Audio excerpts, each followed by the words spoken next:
Take the second right onto Avenida Roberto Silveira, then turn right onto Rua Loureval Valentim dos Santos.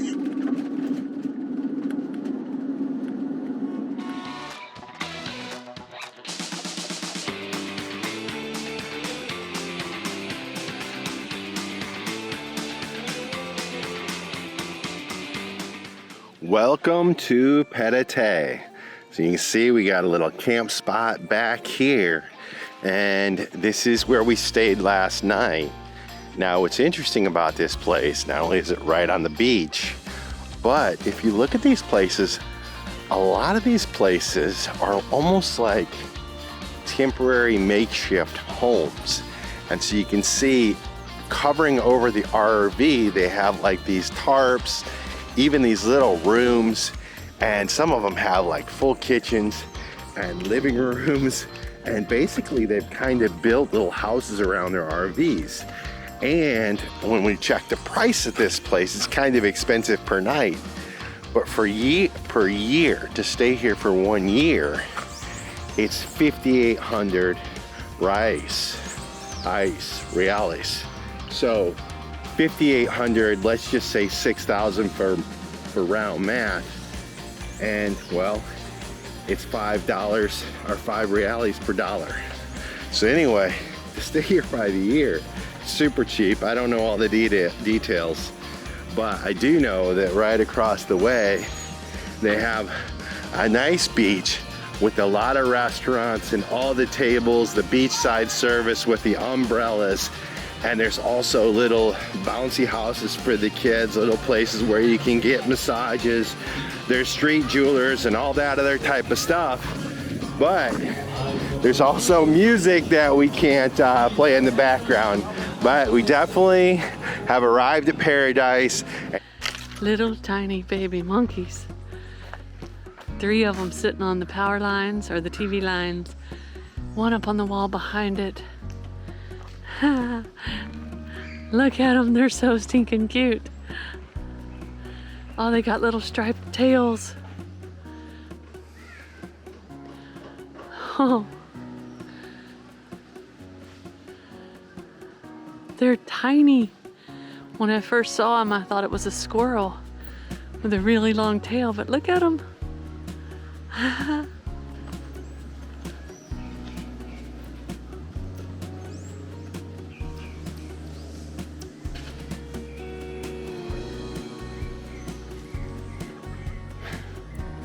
Look at all the little monkeys. We only have 1 banana. Look at them. They take the banana and they run. How cool is that, guys?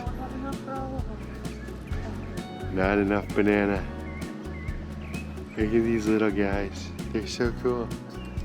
They're cute little monkeys.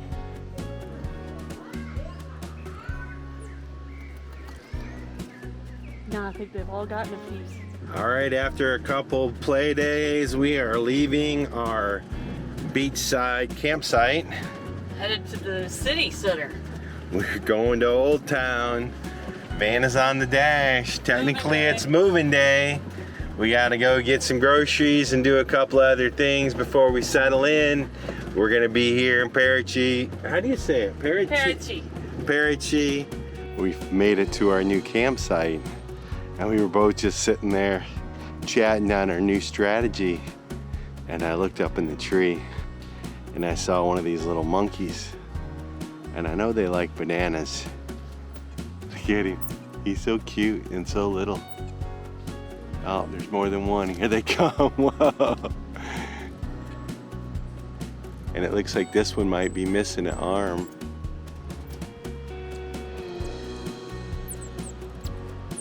Look at him. Oh, here comes another one.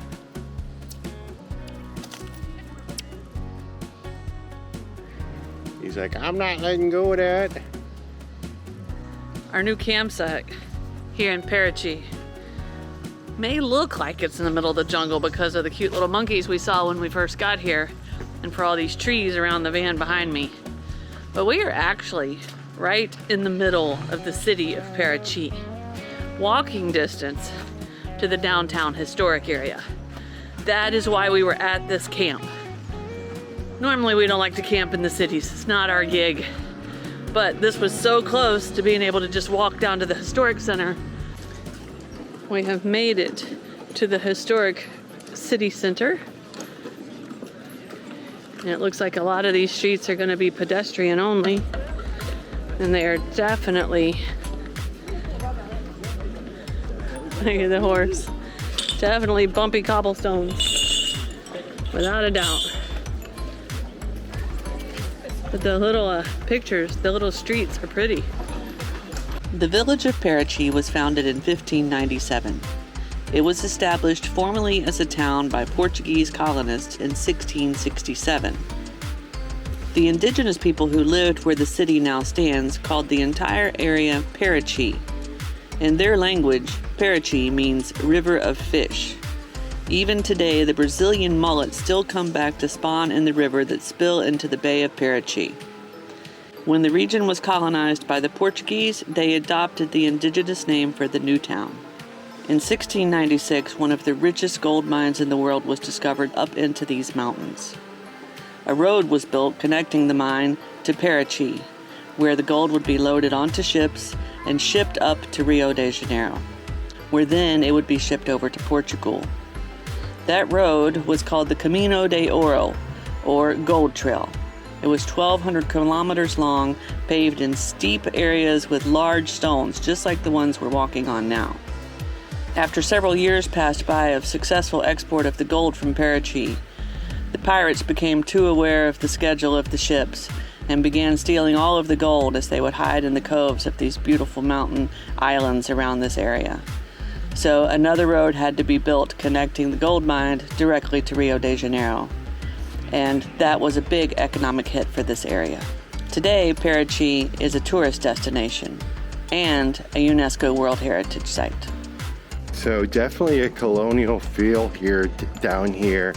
And the storefronts are pretty interesting because they only have doors and not too many of them have windows. And so it reminds me a little bit of San Cristobal de las Casas in Chiapas, Mexico, to be honest with you. All right, and down here is where all the boats are. Well, I shouldn't say all, but there is a huge marina down here. And this is a little bit of bigger party boats than what we saw over there in the river. And then down here, there's this gorgeous historic church. And you can see kind of as some of these walls have eroded a little bit, you can see how it's kind of stone filled with clay and mud or whatever they filled these things with at the time. And these cobblestones are no joke for riding or walking. You have to be careful not to turn an ankle. But just thinking about the history through this place, it's pretty crazy. And the fact that they've been able to maintain it or restore it, I can tell you just from looking at some of the construction on some of these buildings, it's original stuff. So really, really neat place. We picked up our laundry first thing this morning. We're on the road. Laundry cost $20 US for 2 giant loads. Laundry's definitely more expensive in Brazil. But it is a good thing we did our walk around tour of the historic center last night because it is raining this morning like the weatherman predicted. So we're gonna get some diesel, head north. We think we have a good campsite picked out to ride out the rain. Let's go see. All right, we are headed down the road to our campsite and we're almost there. And something very exciting happened. Now you guys might not make sense of this, but Snow spotted a trogon up in the tree, and we're always looking for these birds when we get in the area where they are, and they are here, and they're hard to find, and they're hard to spot. We're driving down the road, Snow yells, "Stop!" And we back up, and there it is. It's yellow-bellied. I believe it's got blue on the background, and I think Snow's on it.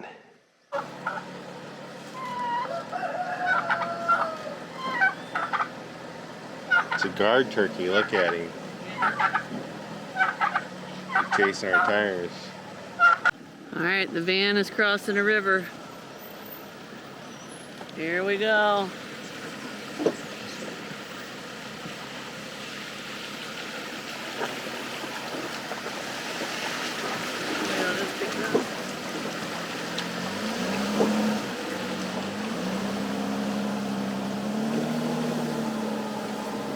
So we came to this campsite kind of out of the city. We're about 10 minutes from the beach. Whether or not we travel down the beach from this campsite or not, I do not know. But we got here and immediately felt comfortable. And that's kind of what we were looking for. So what happens when you travel full time, guys, is you do event after event after event, and you're on the road and on the road and on the road, and sometimes you start to get a little bit burned out. And when we feel that coming, rather than letting it get really advanced where we just are just burned out to the core, we like to find a comfortable camp, stop, slow down, and chill. Now that does a few things.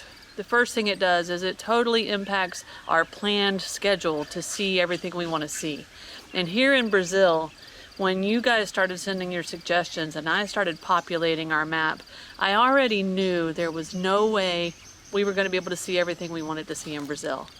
And what has ended up happening is we are traveling in a kind of trying not to get burned out mode right now. So we're going to see even less of what we wanted to see in Brazil. And that makes us a little bit sad, but we're still seeing a lot of amazing stuff. So I guess what I'm trying to tell y'all is we're only going to see like a quarter of Brazil. And that just means sometime in our life we'll have to come back and see more of it. And that's that. So, but I want to tell you another thing is this campsite is the perfect place to fight some burnout. It is covered in tropical vegetation, yet he keeps it a little bit cleaned up, kind of manicured. Kurt got here and immediately built this epic little bird feeding stand, and we've been putting papaya and bananas on it, and the birds are coming, so you're going to get to see some birds. We're going to take a little walk now. We've been able to walk the kitties a few times. There's a nice kitchen, a cool, relaxing area. We're going to be here a few days to get rejuvenated before we take you guys to Rio de Janeiro. We have figured out a way to get this big van, these two people into that amazing city without worrying about all the fear and the theft and the danger that you hear about Rio. We've got a very safe way planned to do it. So you guys are going to get to see one of the most beautiful cities in the world after we recuperate from a little traveler burnout. Good morning.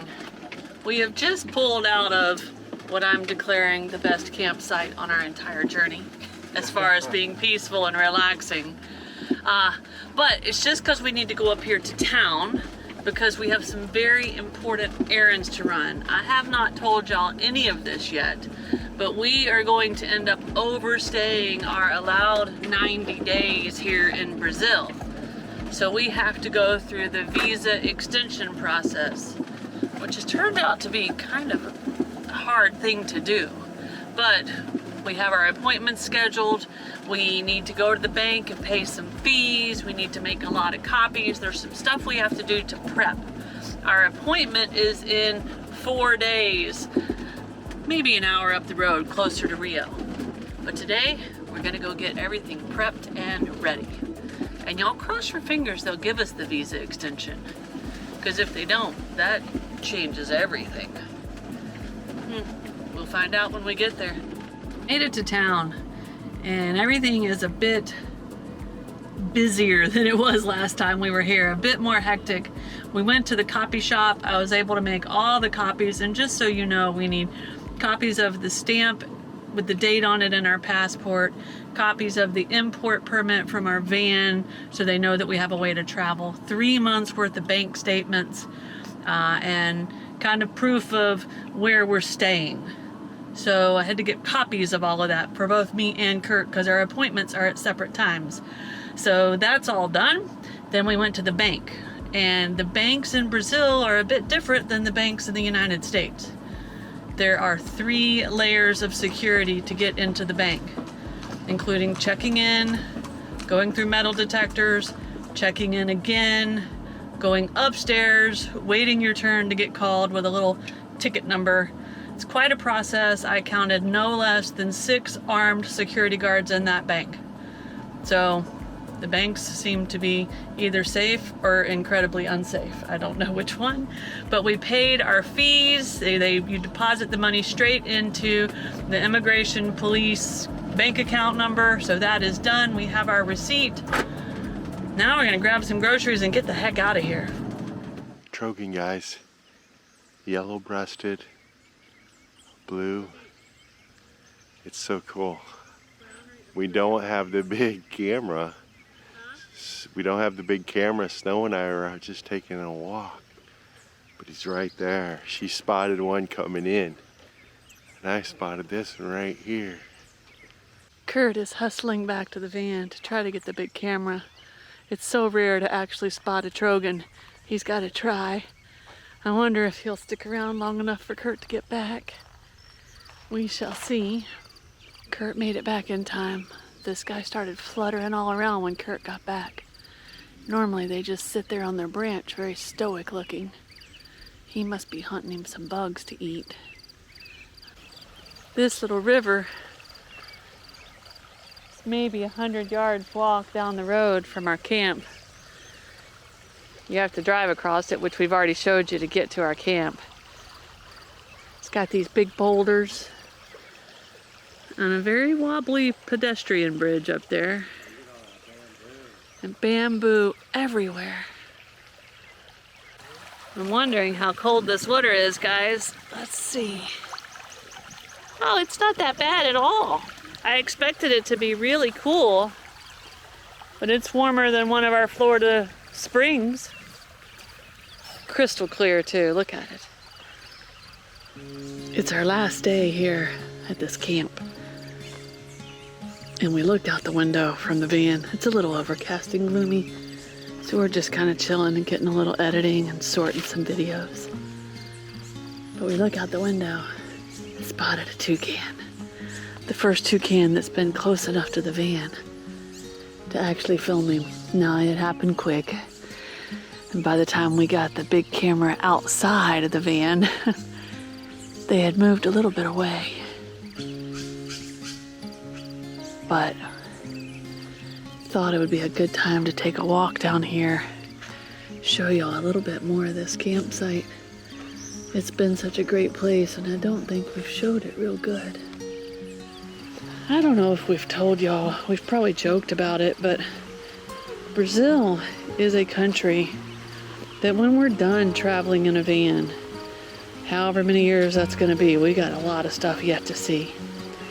But part of our plan is to keep track of the countries that we could actually retire to from van life and live at.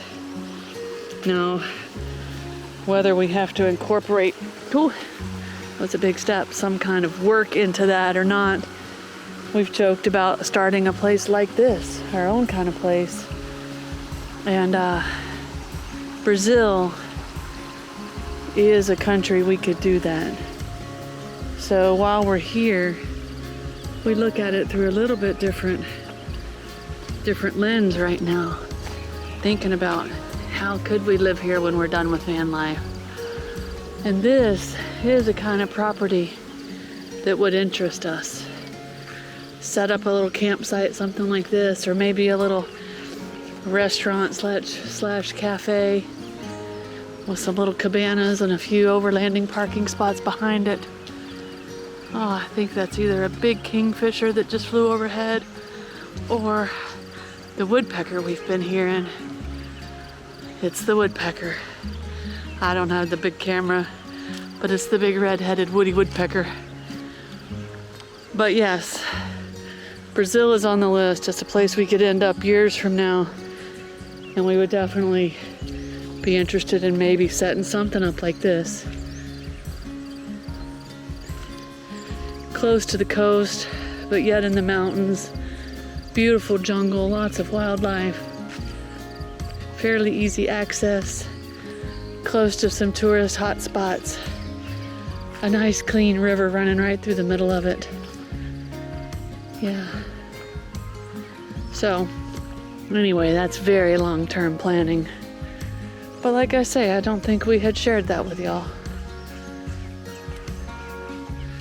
But earlier in this video, I talked to you guys about traveler burnout and the ways we try to kind of avoid that.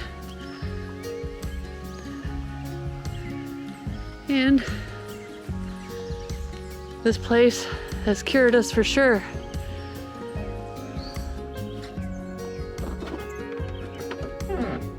Hi, Vanna. You like it here at this campground too? All these birds are your new friends? Or you want to eat them? You're not gonna eat any of these birds. Yeah. If you like this video, be sure to subscribe to our channel and hit that notification bell so you guys know when we put out new videos. And don't forget, you can always follow us over on Instagram to see what's going on in between videos. Cheers, guys!